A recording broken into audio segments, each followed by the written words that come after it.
Good evening, good evening, good evening, or good morning, or good afternoon. Welcome back again in another interesting and lovely English lesson.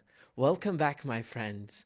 I am very excited to see you here, see your comments, and see how much excited you are to learn the lovely English language with me together tonight. What we are going to discuss tonight is simply probably English conversation, as you can guess. Now, this is the weekend, and guess what?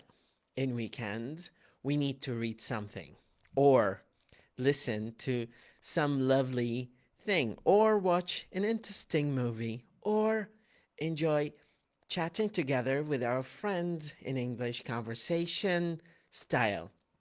Now, since you don't have but me here to talk to, probably I am going to be very excited to address any kind of questions or interesting things that you like to discuss with me in English, or any kind of concerns or questions or any kind of activities that you like to share with me or tell me if they work with you to learn English or not. Now, there are lots of interesting things in this world right now that you can take advantage of to learn English. Technology, artificial intelligence, smart dictionaries, smart applications. There is plethora of things that are really common nowadays that you can take advantage of to learn English.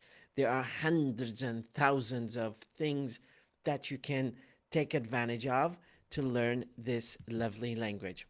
But the key and important thing that you should bear in mind, خلي بالك, is something that work with you, that you feel confident that it will help you. Because if you do not reprogram your subconscious mind, that thing is going to help you. Believe it or not, it is not going to work. No matter how hard you try, there is a chance that it is not going to be reliable and valid with you. For a simple reason, you don't believe in it. So the first thing, believe in yourself. Now, as much as it theoretically sounds, but there's some sort of validity to it. Believe in yourself is the first step to gather and collect the snippets of vocabulary and grammar rules from here and there. And that is ultimately going to build the strong foundation of your English language. Keep it as simple as possible and just be confident. But confidence does not come from the day you wake up. No, confidence comes from lots of struggle, lots of embarrassment, and lots of hesitation, and lots of failures. So it is normal. Embrace it. Embrace failure, because that is going to lead you to where you want to be in terms of English level. Now, can you believe that I started typing on a keyboard after 2003? Before that, I did not have a keyboard. I did not have a laptop. I did not have to the many sources of English learning that we do have nowadays. But what I had was very simple thing: motivation and believe. I believe in myself. And that just led me to collect lots of sources to start reading. I was reading everything. Now, does that mean that I should only focus on something that within my field of interest? Well, try to stretch your skills and expand your horizons and try to learn something probably new. When I started my first learning process, there was not that many sources of English. So a friend of mine was going to a place in Baghdad, and he was collecting medical related textbooks. So I had to read a lot of books about embryology. I still have a hard time saying that word, and surgery, and see photos that are really not good. Uh, that was not really good to me at that time to watch or see how they do certain medical surgeries, but that was the only outlet to me to learn English and just emphasize on this important language, and how passionate I was really amazing. I'll tell you this story, which is really interesting. Um, you know, I reached to a cusp of a level where I started to volunteer and do things that were considerably challenging at that time to my level. Even I had a comment from a representative from a scholarship program that told me you need to work hard on your writing because what we saw in the email is not reflecting a qualified candidate. I was not writing well at that time, but that story stuck in my mind and it just gave me so much motivation to improve myself. Um, at some point, there was a agriculture conference in Baghdad and they wanted a translator. I was on my second year at university, but I did not have enough solid foundation in English. So I said, well, yeah, I can do it. And guess what? I just failed the whole conference. But I did not only fail because it was my mistake. No, they failed to give me the slides of the texts and topics that they are going to talk um, about agriculture at that time.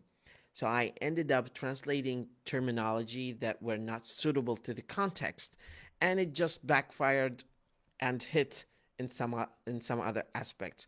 Um, the point that I want to say here: try to challenge yourself, try to push hard on your skills to make yourself better, because it's not going to happen when you wake up next day thinking that you have motivation. Motivation is just probably the inner energy and the inner preparedness.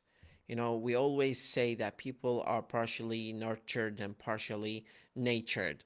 And that means that it's a combination of the cognitive skills that you have in your mind and its predisposition to welcome the new sources of language.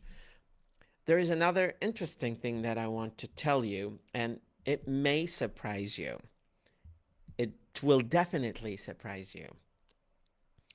Learning English is not enough because you are going to be devalued by the next 10 years. Why?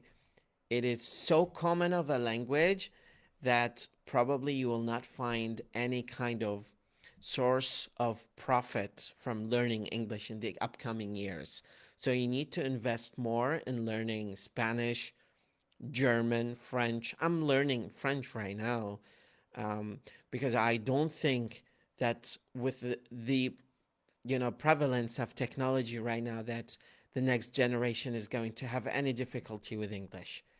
The next generation will definitely be by default speaking English as their second or maybe in some cases their first language. So just keep that in mind that within upcoming years, um, English value may decrease in some countries, and there is going to be more attention given to Chinese because of the political domination of China, and to Korean because of the public domination of Korean industry in the world, and Vietnamese and French and Spanish, and you know, all of that is coming from cinema. It's coming from the industry. They are very developed countries and they are spreading their knowledge and their science around the world.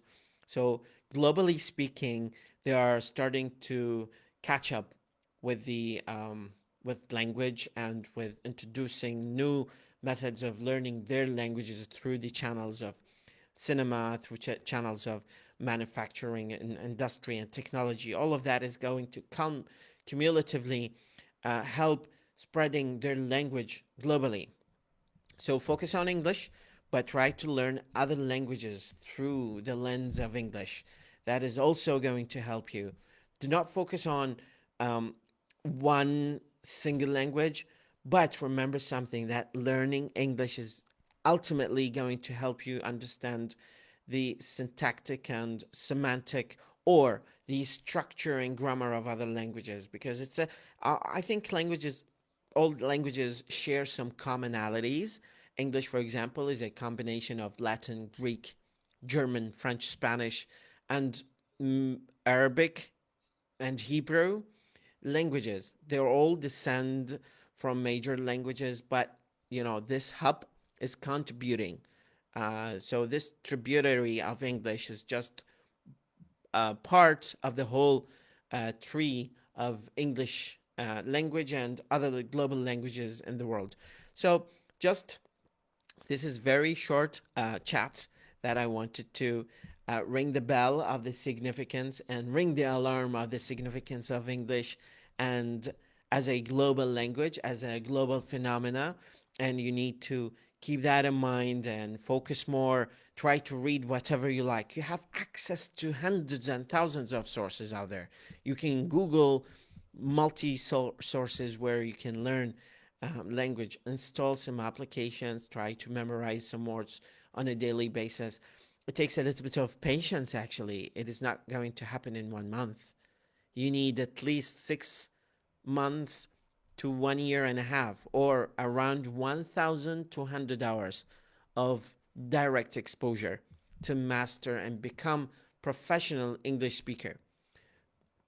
So keep that in mind. This is an important note to you to keep in mind that learning language takes some patience and perseverance to get to the satisfactory level that you're hoping to get, especially if you're trying to get a test score that is relatively high, especially IELTS and TOEFL. Of course, these are very significantly challenging tests that you need to take in case you want to apply to a scholarship or to a grant or something like that.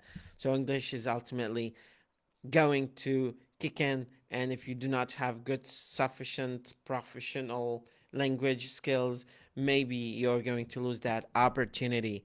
So stick with language learning and you'll going to get to the level that you're shooting for. كان معكم مدرب اللغة وليد خالد، نلتقي بكم في درس آخر إن شاء الله.